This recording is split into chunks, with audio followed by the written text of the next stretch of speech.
Hello and welcome.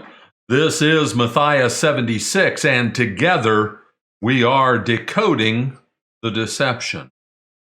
I want to talk today about the coronavirus, the disease COVID-19, and how it is bringing about the erosion of our freedoms. What I'm aiming to do with this video is to get you to do one thing, and that is to think. Right now, so much of what is going on in the media is all about panic. It's panic, it's fear, it's terror, it's everything is going wrong, all these awful things. And that might well be true. But when even the leaders in our government, this guy who is the Anthony Fauci, the leading expert on infectious disease in the United States, when he is telling us that if you are not overreacting, then you're probably not getting it right, that doesn't lead to good things. Panic does not lead to good decision making. In a time of crisis, in a time of peril, the most important thing that you can do is to stop and to think. Stop, think, analyze, assess.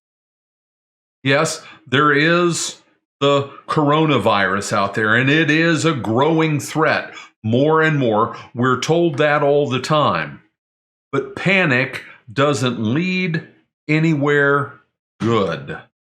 I want to do something may seem rather odd, but it is what came to mind. And so I went out and found the clip of one of my favorite movies, Christmas movie, It's a Wonderful Life. And it is the wise and sage George Bailey, played by my favorite actor of all time, Jimmy Stewart, talking about panic. Please listen. Can't you understand what's happening here? Don't you see what's happening?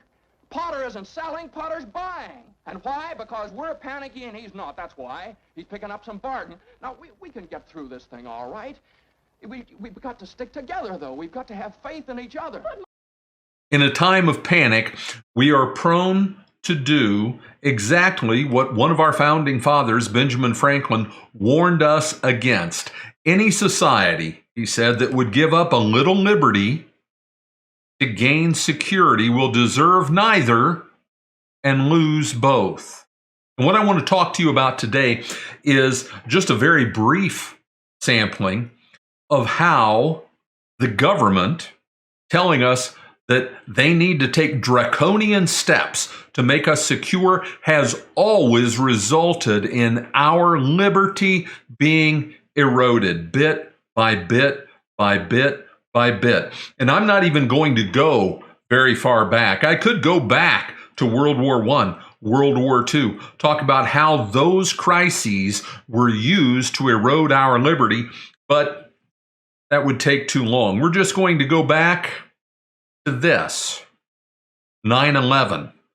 It was a terrible day, terrible event, and topic for a different day, but here we have a picture of these buildings doing something that no steel structure has ever done. It caught on fire up high and the whole thing collapsed going down. Hundreds of engineers have examined it and say that doesn't make any sense. But that aside, that's not the point and purview of this video. I'm making this video to talk about how this event, however it came about, was used. It was used to engender fear. It was used to engender panic. We have a new enemy. We're going to have to take drastic steps, the government said, in order to protect you. And so they came along with this wonderful idea, and we all signed off on it. Most of us signed off on it. I was one of the duped at the time, I readily confess. We all signed off on the Patriot Act, which really instituted to a new level the surveillance state. The Patriot Act, it is Orwellian doublespeak. It is calling something one thing when really it is something else. It's like saying war is peace, freedom is slavery, ignorance is strength. And isn't it interesting that those who are the powers that be, but should not be, do this all the time? They give us something that is in reality a bad thing, but they call it a good thing.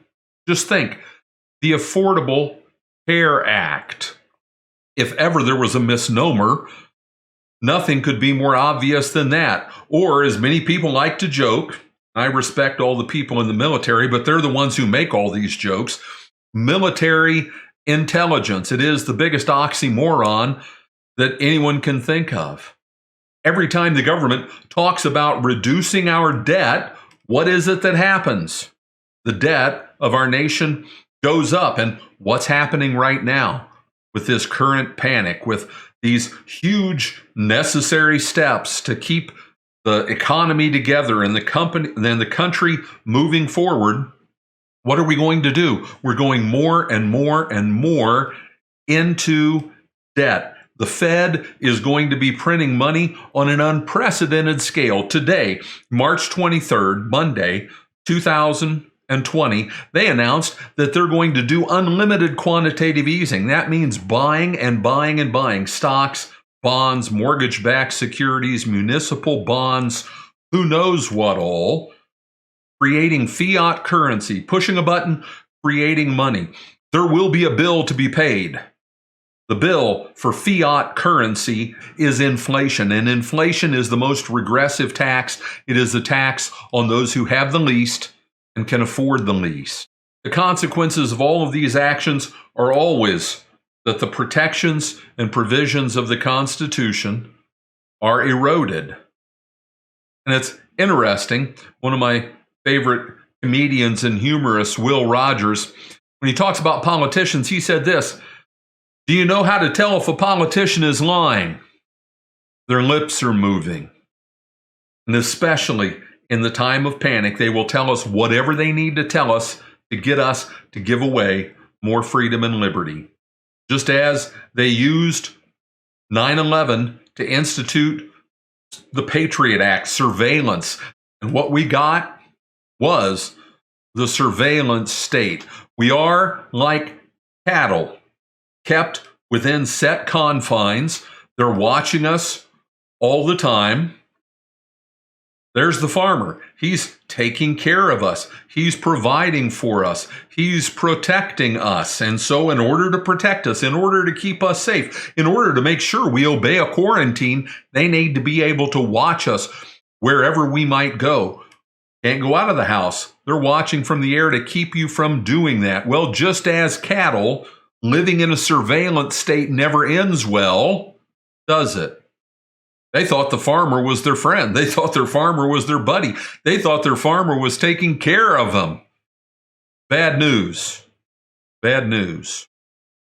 I traveled recently to visit family, and as I go through the airport, great big airports, and you're walking through those cordoned off areas with the ropes that guide you around, it always, in my mind, I'm back on the farm. I'm back on the farm there and thinking about the sheep who just go around wherever they're told, and they're willing to be protected. They're willing to have no liberty because they're afraid of the wolf. They're afraid the wolf is going to come get them.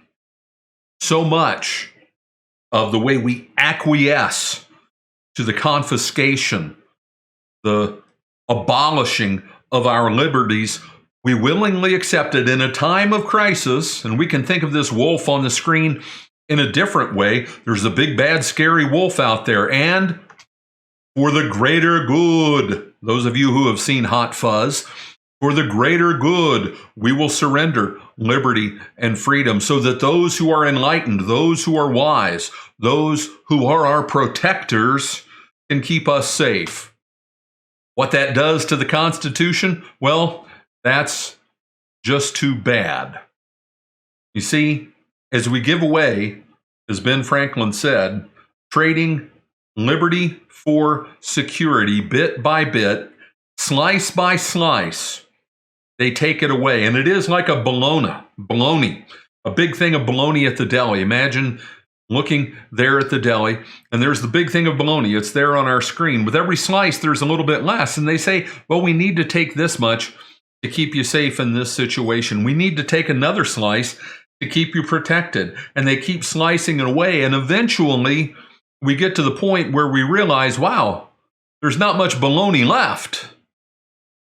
Wow, there is not much freedom left.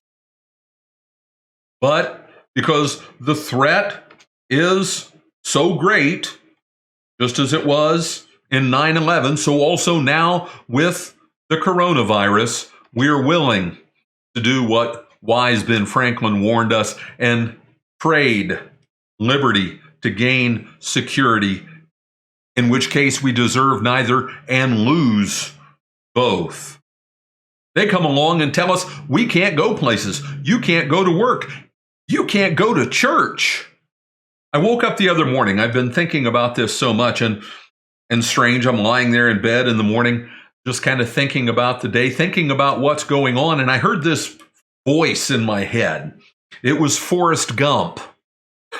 Sorry, but that's the way my brain works. It was Forrest Gump, and Forrest Gump was saying, and then one day they told us we couldn't go to church anymore.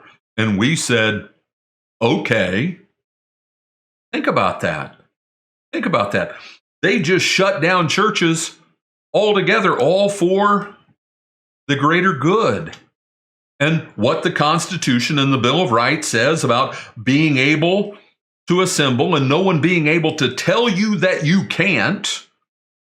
And yet none of our leaders, none of the politicians whose lips are moving, so we know they're lying, none of those politicians are telling us, hey, this isn't right. I know there are threats out there, but the Constitution says we're allowed to assemble. We're allowed to gather. We're allowed to move and travel. What the Constitution says does not matter because there is such a great and terrible threat from the coronavirus. They would have me yield my reason to the panic that they themselves foment. No, I will not. I will rather think in this time of crisis, this very difficult time. I will think.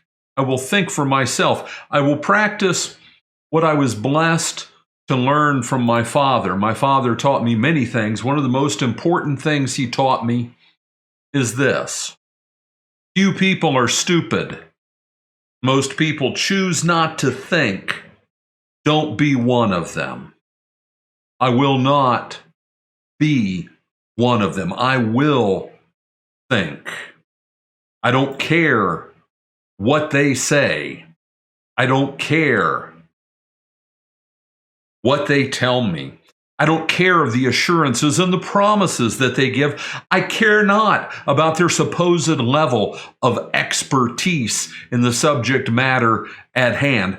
No, in wisdom, I will look at their track record, how they slice away more and more and more of my freedom. I will look at what it is they intend for me, the end of opposition to their tyranny, because that is what we are talking about. And I will choose liberty, standing up for liberty, over what they would have for me. I thank you very much for listening. I have 3 different venues through which I post videos. One is YouTube. Problem with YouTube is I don't know how much they'll put up with me talking about things like this. If they take me down on YouTube, that's okay. I am also on BitChute.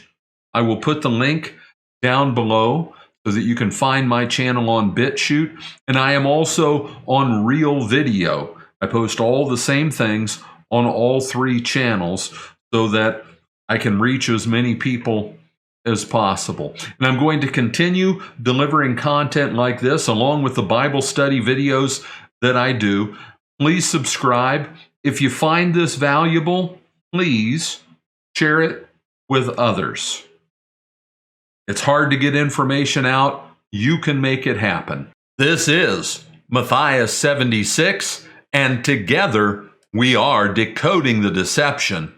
God bless, and have a great day. That concludes our broadcast for today. Immediately below on the left is a link to subscribe to our channel. When you subscribe, make sure to click the notification button. Leave your comments below. We love to hear from you. This is Matthias 76, and together we are decoding the deception.